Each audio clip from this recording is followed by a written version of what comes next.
সৌদির কাছে কাফেলা হওয়া মনে করবেন আপনার বিবাহ বোয়াটা একই কথা।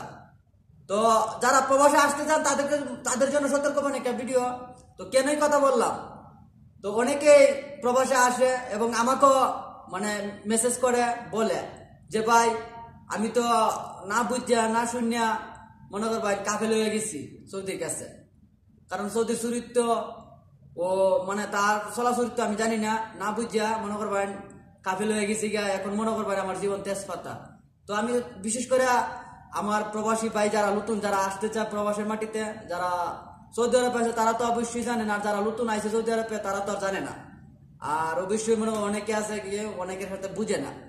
আসলে আমি যেটা মনে করি যে একটা সৌদি কাছে কাফেলা হওয়ার আগে আপনার বোঝার দরকার, যে কি কি তার সাথে একতেভাত করতে হবে এবং কি কি কথা কইলে একতেভাত করলো মানে কথাবার্তি পুরা লইলো। অনেক সৌদি বেইমানি করে, মানে কাফেলা করার আগে অনেক কথা বলে এবং কাফেলা কইরা সারলে মনে করেন তার চেঞ্জ আর মানে অন্যরকম হয়ে যায় তার কথাবার্তি।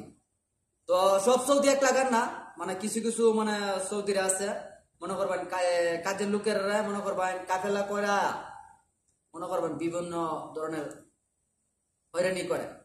এক কথায় মনে করুন কাফেল হইলে মনে করুন অনেক আমার প্রবাসী ভাইয়েরা আছে অনেক হয়রানি, বর্তমানে অনেক হয়রানি হইতেছে। তো আমি আপনাদেরকে এটাই বলবো, যারা নতুন প্রবাসে আসতে চান সৌদি আরবে, আপনারা কাফেলা হওয়ার আগে একটা জিনিস বুঝে লইবেন যে অনেক কিছু তার বিষয়ে অনেক কিছু যাচাই করে লইবেন। যদি আপনার জন্য কোনো ভাই বারাদার থাকে তার পাশাপাশি তারা জিঙ্গাইবেন, যারা যদি আপনার আত্মীয় স্বজন থাকে বন্ধু বান্ধব থাকে তাদেরকে জিজ্ঞাসা করবেন যে আমি কাফেলা হইতাম যে কিভাবে হইলে ভালো হইব। এবং বিশেষ করে আপনার ভাবতে হবে, কারণ যেহেতু আপনি তার সাথে কাফেলা হইবেন আপনার বুঝতে হবে যে সে কোন ধরনের মানুষটা। আর আমি মনে করি কিটা জানেন, একটা সৌদির কাছে কাফেলা হওয়া মানে আপনার তার কাছে বিবাহ হওয়া। হয়তো আমার কথাটা অনেকে মজা নিতে পারেন, তা আসলে এটা না, মজা না, সত্যি কথা যেটা। মানে তার কাছে মনে করেন তার কাগজে যখন কাফেলা হইবেন আপনি সবকিছু তার আন্ডারে থাকবে, আপনি তার আন্ডার হয়ে গেছেন। আপনি সে যেভাবে বলবে সেভাবে আপনি করতে হবে। তো আমি বলবো এটাই যে কাফেলা হওয়ার আগে সবসময় আপনারা বুঝে নেবেন, নাইতে করে আপনার জীবন তেজপাত হয়ে যাবে। যদি কফিল ভালো না থাকে, সৌদি যদি ভালো না থাকে, আপনার জীবন তেজপাতা। এই কথা আমি বলতেছি, আমি চাই সবসময় আপনাদেরকে সতর্ক করতাম। কারণ ভাই কাফেলা হওয়াটা মনে করবেন সহজ, কিন্তু সর্বশেষে মনে করবেন দেখবেন আপনাকে আপনার কফিলে বেতন কম দিতেছে, কানি খরচ দিতেছে না, বিভিন্ন ধরনের বেতন দিতেছে না ঠিক মতনে, মানে এক মাসের বেতন আরেক মাসে দিতেছে, বেতন লিয়ে ঘোরাঘুরি করতেছে। এরকম করলে আপনি কফিলের সাথে মানে যার যে সৌদির সাথে কিন্তু আপনি বেশি একটা কথা বলতে পারবেন না, বুঝছেন? এক কথা আপনি বেশি কথা বলতে পারবেন না, দুই কথা হয়েছে গিয়া যদি বেশি কথা বলেন আপনাকে সে হুরুপ মারে দিবে, মানে আপনাকে বাংলাদেশে পাঠাই দিবে এক কথায়। তো কাফেলা হওয়ার আগে সৌদির চরিত্র জেনে নেবেন যে সে কোন ধরনের মানুষ। ভাই বাংলাদেশের মতো নেই, হাতের আঙুল যেমন পাঁচটা সমান না, সব সৌদি এক সমান না।